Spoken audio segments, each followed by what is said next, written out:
Let me get this straight. I love Honkai Star. It's my favorite game, and I would always tell my friends to play it because of how much I liked it and how good the game was. I remember coming home from school every day and procrastinating on my homework and tasks to play it. When 2.2, the finale of Penacony came out, I got home from school at 2:30 and just played through the whole story. I finished at 9:45 and my parents were very annoyed that I did something like that, and I got punished for it. The point I'm making is it's been my favorite game since I started playing it in 1.3, and I've played it every day, even to now. I still want it to be my favorite, but with everything that's been going on lately, I want to talk about all this. The reason I'm making this video is just to express my concerns about everything, and I want to somehow show that I care about the game in ways that isn't spending on it because I'm a free to play. I'll also say what I might do in the future, but yeah. I'll also state some things that I actually am liking about the game right now. You can consider them hot takes, but whatever. I'll be covering my main concerns and listing my opinions, and I know there have been so many other videos on this, so keep in mind not everything I say will be new or thought-provoking, if any at all. I'll start off with the biggest thing, or the elephant in the room, you can call it. The Castress account white buff. I don't know how much I can say, even though it's so widespread. I don't even know if you can call it a leak at this point. So, when I was scripting this, the beta was in version 3, and I was silently hoping that they would remove the buff based off the stuff I've seen, they did. And I am really scared about that. This is going to be a nightmare for free to play that this thing actually releases. First of all, there's going to be meta and account buffs now. That'll set such a bad precedent for both free to plays and even whales to an extent. This means that you'll have to pull for every single character, even if the actual kit of the character is trash or doesn't fit the team engines you've built or just doesn't fit your account in general. But if they come with a really good global passive like crit rate, crit damage, res pen, whatever, that character immediately becomes needed to keep your account relevant. They can stack on this too. Like, oh no, you're not clearing MOC? I'll talk about that too, but anyways. If you can't clear, then just spend money to get the character and you'll be able to clear just fine. This is already game breaking and steers Star Rail to be a pay to win game. But now this would probably come off as a stretch, but if they put these global buffs on a character, what's stopping them from strengthening the buff through Eidolons? I know the Eidolons already have these buffs, but they're usually limited to teams. I'll explain what I mean. I'll try to explain what I mean, but this could just be me being stupid. So if they have a global buff that affects the entire account, even outside the team you're in, can't they lock an increase of that buff behind Eidolons? Like if E0 gives a global buff of 10 crit rate, can it be that at E1 or E2 increases it again to 15 or 20? So no, even if you are getting E0, it's not enough to keep your account relevant. You need at least a couple Eidolons. Am I making any sense there? Let me know in the comments. I'll try to explain it if I what I mean, but you don't have to. As much as I love this game, I don't want it to start feeling like I have to spend money in order to keep my account intact and be able to do things on it. Every free to play should know that they can't get every character, and should be fine with having up to half or less than half the characters in the game. Unless you're really lucky, of course. But no free to play should feel like they have to spend money on the game if they want to keep up. I will say though, I am gonna pull for Castress. Not for the account wide buff, but purely because she has my favorite animations in the whole game. More than Acheron, more than Dong Hong and Byron Lune, who's currently my personal favorite. I have to get credit where credit is due. Her animations are incredible, and I like her in the story. But that's also another topic for later. To sum this up, I am worried that these account-wide buffs are going to go through the release, and if that does end up being a thing, Star will set the tracks to being not just a cat will be just a cash grab, and will stop feeling like an actual game. The second thing I'll talk about, the infamous MOC. What's going on with MOC? Older units are becoming genuinely unusable, but the new characters on the banner can clear really easily. I always have a tradition where I try to clear as much of the MOCs as I possibly can with Imbibe or Lunette. The footage playing in the background right now will probably be me doing just that. He stopped clearing 412 with the best version of his team I have a while ago, back in 2.3 to 2.4, and he's barely usable in APOC or Pure Fiction, but I can usually push him up to MOC 11 until 3.0. In 3.0, he got pushed down again to floor 10, and in this MOC, I couldn't even clear floor 9. But when I used the Herda, it was easy as hell. I mean, I reckon it's the only reason I was able to clear full stars, because I'm lucky enough to have the premium Herda team, excluding Shibby. I use Remembrance Trailblazer, and she came out very recently. My jaw dropped to the floor when I realized my E1 S1 Firefly with her premium team, which mind you, all have pretty decent builds. I'd say they're all A tier. It barely took 7 cycles, and quite literally one turn away from 8. My half-built Jade, which I got while I was pity building for casters. Only reason I did this is because I genuinely would be okay whether I got Jade or not. I wouldn't pity build on a character that I don't want. The 75% built Herda and a half-built Remembrance Trailblazer was able to clear in 2. Herda consistently hitting over 1 million damage against Sneakador. This is atrocious, man. Like, I can't even use Acheron sometimes now, who I have E0S1. Although, that could just be that my build sucks. I think she is still pretty good, but that's besides the point. The new MLCs are way too coded to fit the more recent characters, making you feel like you have to spend money in order to clear the latest MLCs. No, I've heard people saying that like, oh, they're asking for harder MOCs. When they get harder MOCs, they're complaining about HP inflation. HP inflation does not translate to a harder MOC. Sure, they can be a part of it, but it cannot be the only thing that they do, or just be used as an excuse to say that the MOC is harder. You know what would be harder? Adding different mechanics to the bosses, things you actually have to strategize or work around, instead of just focusing on a summon the boss makes, and there you go. Even though the Aventurine boss is annoying as hell, I think that boss is a difficulty spike done right. It gives you a mechanic to work around, even if it's a little gate kept toward multi-target DPSs. Or even the purple guys that steal your chest in Unborious. I forgot what they're called, where you have to hit them with your specific move with like a basic attack to do any damage. Or even the death boss with the eyes and Penacony that temporarily kill your characters. I feel like things like that would make for harder bosses, harder MOCs that aren't just more HP or pull for new character to clear. That's what I think they need to do. The other thing they should do is make the buffs of the MOC be more general. This new one is so bad because of how specifically it was made for Aglaya. No other character benefits as much. Now, there is something they're doing to fix this problem where I can't use older characters, and that is, of course, the older character buffs. Now, at first, I was really happy when I heard that this was going to be a thing. They said in dev notes that they were going to fix or strengthen older characters so you can actually use them again instead of benching them forever after 2 patches. Now, this sounds like an incredibly good thing, and it is. I believe it. I remember something like this, but I remember this is something I would be thinking about when Imbibitor Lune stopped being able to clear MOC. I'm realizing how much I'm mentioning him now. But anyways, I was thinking about how nice it would be that if power creep eventually becomes too large, they buff all their characters, not to the point where not to the point where they're the absolute best again.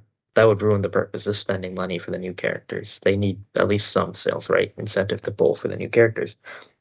They wouldn't be the best of the best, but at least they would be usable again, and it would be so good. But of course, Honkai Star Wars power creep is kind of insane. I'd argue it started with Acheron and Firefly, although I don't really blame Firefly, but that's completely based off my bias. No one can deny that she has broken the game. But like even after units like Face Shao and Rappa came out, the numbers have been getting crazy.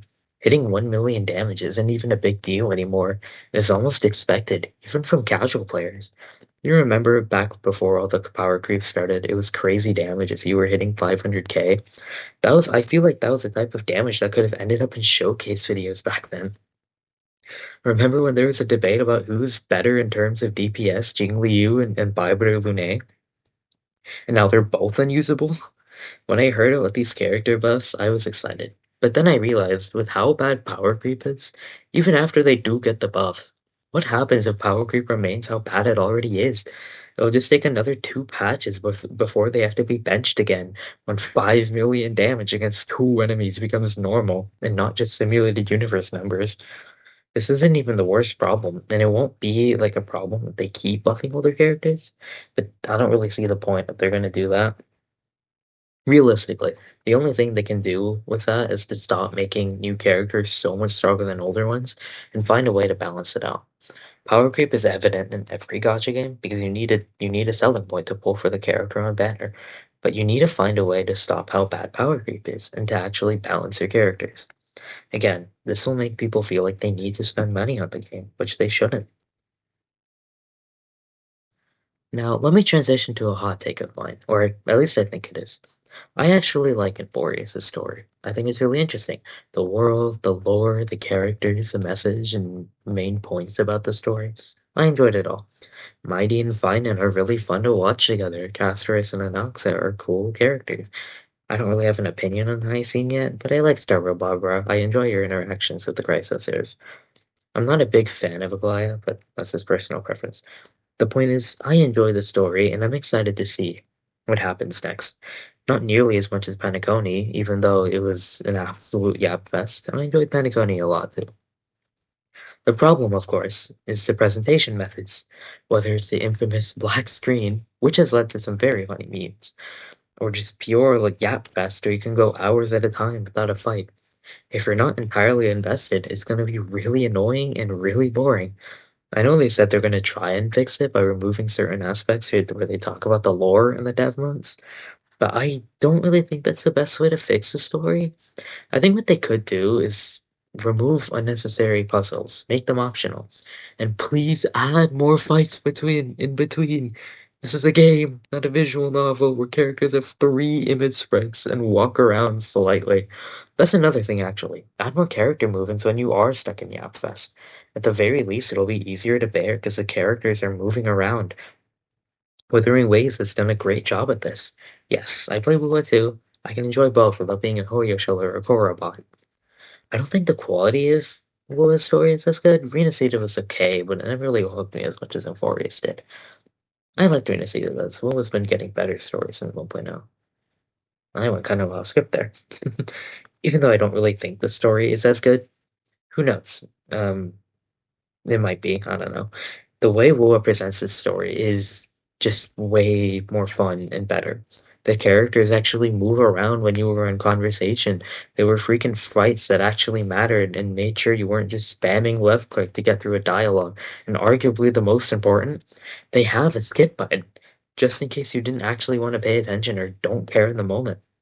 I bet if Starro did something similar to that, then the story wouldn't be regarded as badly. And I hope they at least have a skip button with a summary of what happens in the end, like ZZZ or Bua. I like their recap function though, and the story they're trying to tell, but the way they're telling it is horrible.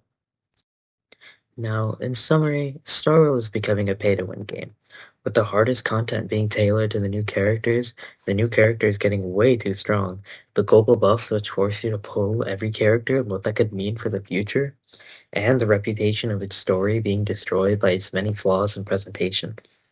As much as I don't want to admit it, the game is starting to get worse and worse, and if they keep taking this direction, this will be one of the most predatory and infamous gacha games. And gacha games' reputations are already kind of bad. I used to be one of those people that would never even think of playing a gacha game. Giving Genshin a try based off pure boredom changed that back then in early 2022. Genshin showed me the potential for gacha games. When I saw just how much there was to do, I was amazed. I mean, the amount of stuff to do and like the quality of it all was of a AAA quality game, and it was all for free. You didn't have to spend a penny unless you actually wanted to. I wasn't originally interested in Star Rail. I thought it was just the same game, but I fell in love with Star Rail when I gave it a try. Even though it was a newer game and wasn't as big as the time, everything about it was just more my style. Boarding the express, exploring oh, Bellabug and the Luofu, it was a purely magical experience. Dong Hung was my all-time favorite character. Still is, other than Firefly. Although I know it's a pretty basic choice. Baidu Lune was my first limited 5-star, and I just had so much fun with Starro. It got me through some of the saddest times of my life, and it was an escape from the pressure of the real world. I could just have fun, and it only got better as update. And it only got better and better after updates. Penacony was amazing. I didn't like 2.4 to 2.6's stories, but it was still somewhat fun. But after 2.5, I really lost that sense of amazement, and it was getting stale. 3.0 helped a little bit, but with all of these problems starting to happen so quickly, it became harder and harder for me to rant to my friends about how good this game was. I'll say this one more time. I love this game. I really do. I want to keep loving it and see it get better and better. I want the best for this game. I want it to be a sensation. I want it to soar to great heights and constantly be improving itself and making itself better for free to plays and pay to wins alike.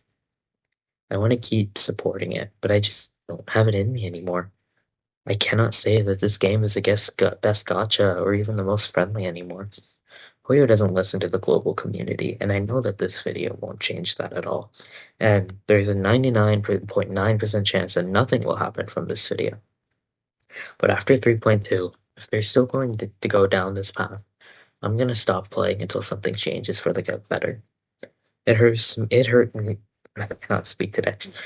It hurts me way more than it should. I know I shouldn't care as much as I do. It's a stupid video game. There's definitely more important things I should worry about at my age. But if you truly want the best for this game, or like if you even think that you don't like the direction that it's heading, please stop playing. Of course, you don't have to, but if you want to show your care, then I would advise you to. Don't let Hoyo or the team behind Starwell get complacent with the state of their game to screw it up and do something that can show them that they need to improve, even if the efforts are in vain. There's nothing wrong with trying. Once 3.2 wins, I will stop playing if I don't see any changes. I don't really know how to end this other than with Hoyo. Please fix on Honkai Star Rail. Don't let it just be a cash grab and bring back that initial magic, the initial quality that people played for. Because if you don't, the game will fail. And that's truly the last thing that I want for it. Thanks for watching.